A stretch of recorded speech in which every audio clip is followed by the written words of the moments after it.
Fala pessoal, tudo bem? Espero que vocês estejam bem. Vamos lá. Falaremos hoje sobre o estudo do domínio de uma função. Esse é um conteúdo que, em geral, as pessoas têm muita dificuldade.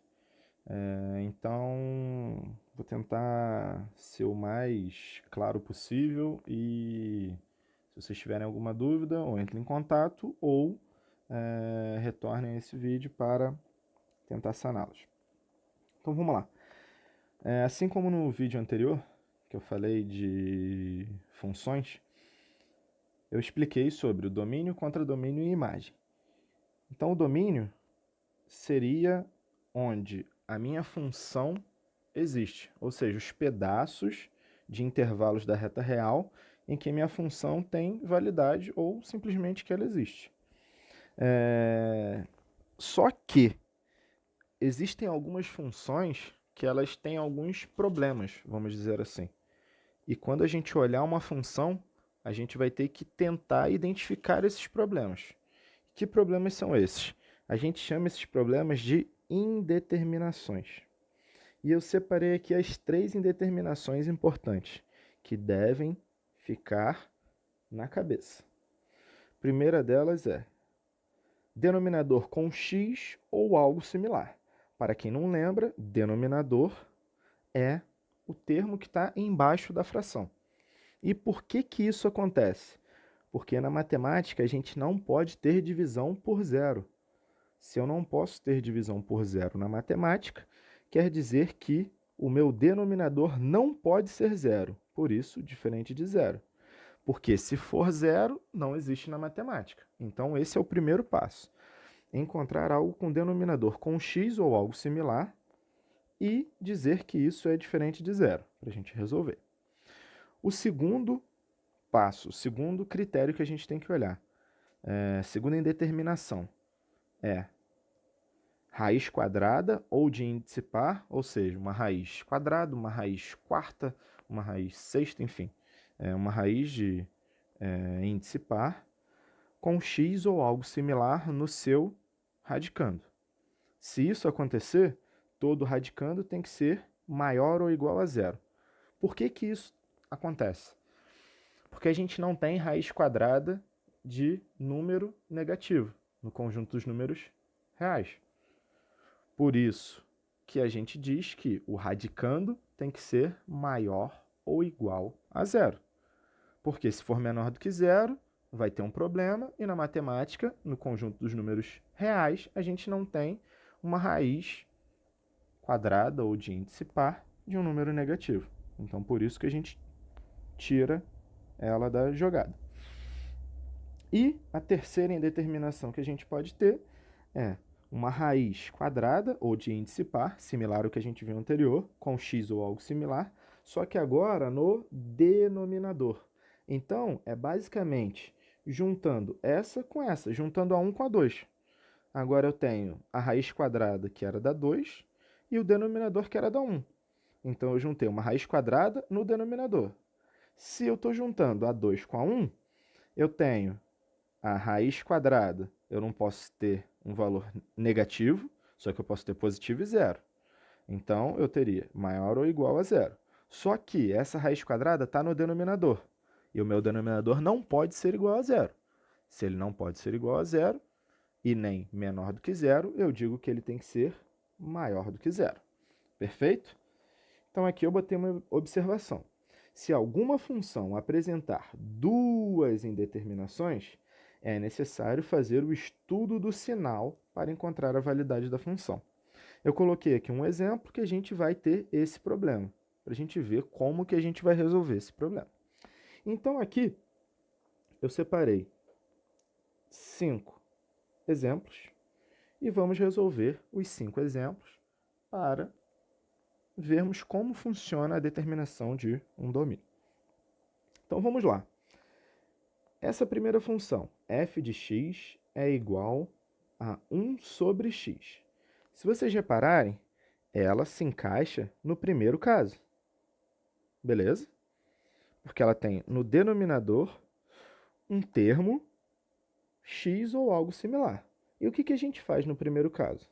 Se a gente tem no denominador com x ou algo similar, todo denominador tem que ser diferente de zero.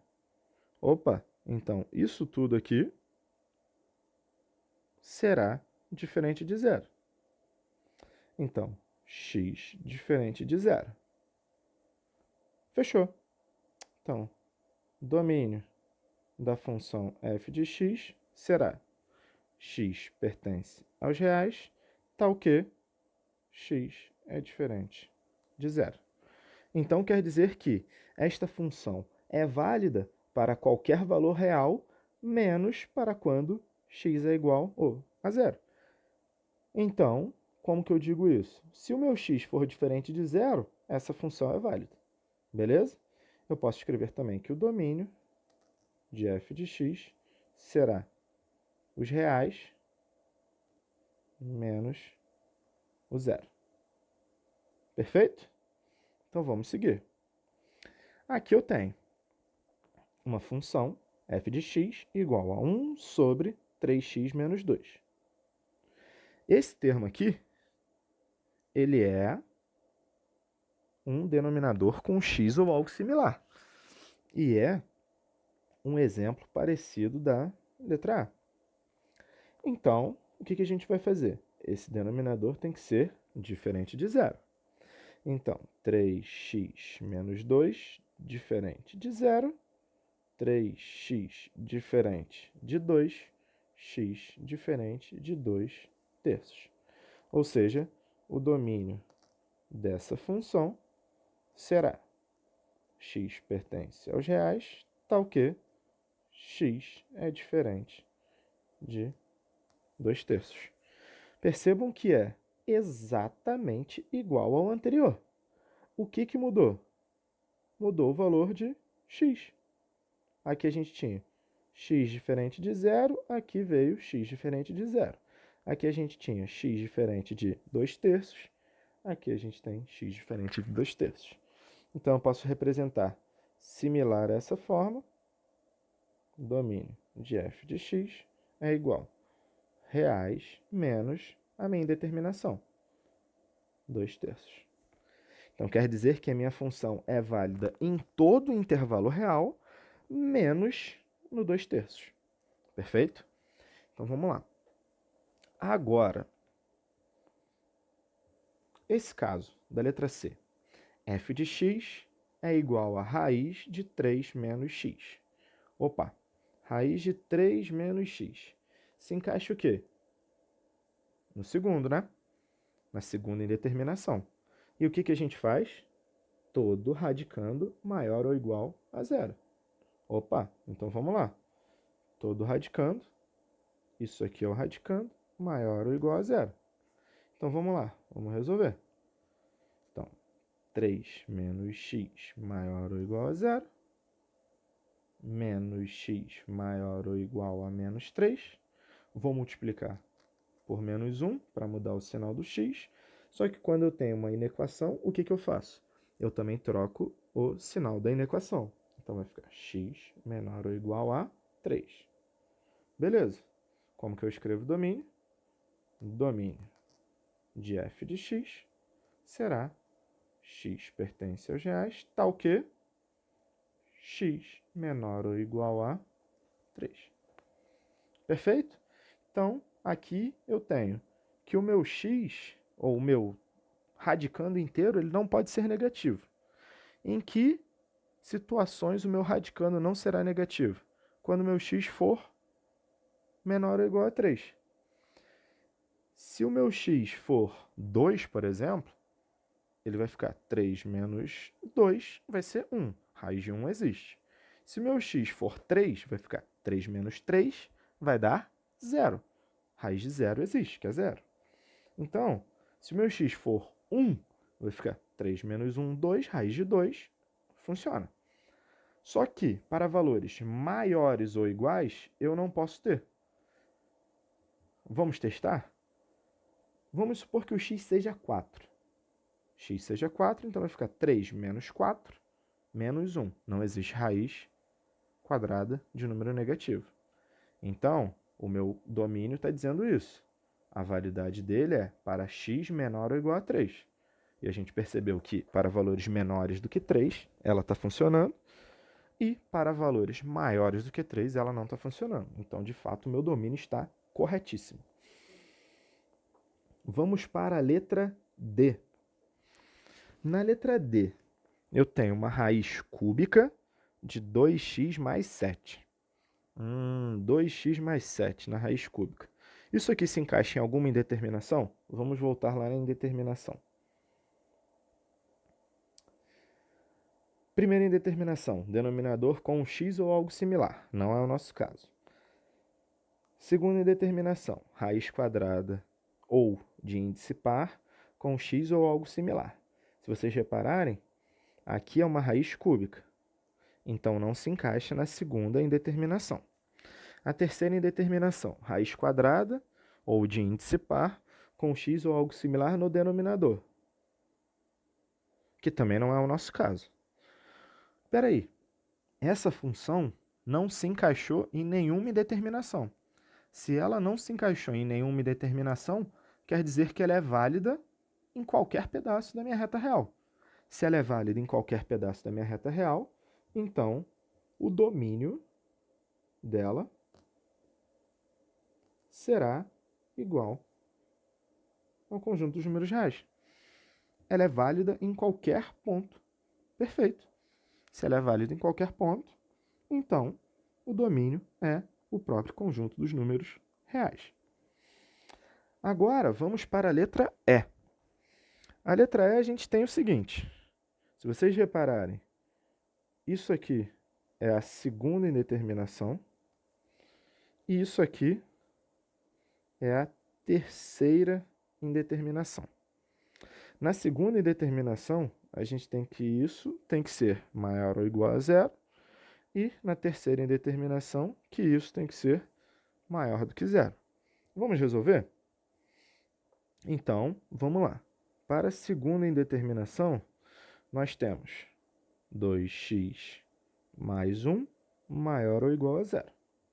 Então, 2x maior ou igual a menos 1, x maior ou igual a menos 1 sobre 2. E a terceira indeterminação, a gente tem x menos 2 maior do que zero. Então, x tem que ser maior do que o 2. Perfeito? Só que agora, a gente tem duas indeterminações. Lembra que eu falei lá no OBS? Olha só. Se alguma função apresentar duas indeterminações, é necessário fazer o estudo do sinal, entre aspas, para encontrar a validade da função. Então, aqui a gente vai ter que estudar onde que a minha função é válida nas duas ao mesmo tempo. Então, vamos fazer isso. Então, aqui, eu vou fazer o desenho do meu primeiro intervalo. Vou botar aqui na linha. Que vai ser... Lembram de intervalo real que a gente viu? As operações com intervalo real? Eu tenho x maior ou igual a menos 1 meio. Maior ou igual vai ser bolinha fechada, menos 1 meio. Maior ou igual, então vou pintar para o lado de cá. Perfeito? O meu 3. A gente tem que x é maior do que 2. Então, se é só maior, é bolinha aberta. Deixa eu apagar aqui. A gente faz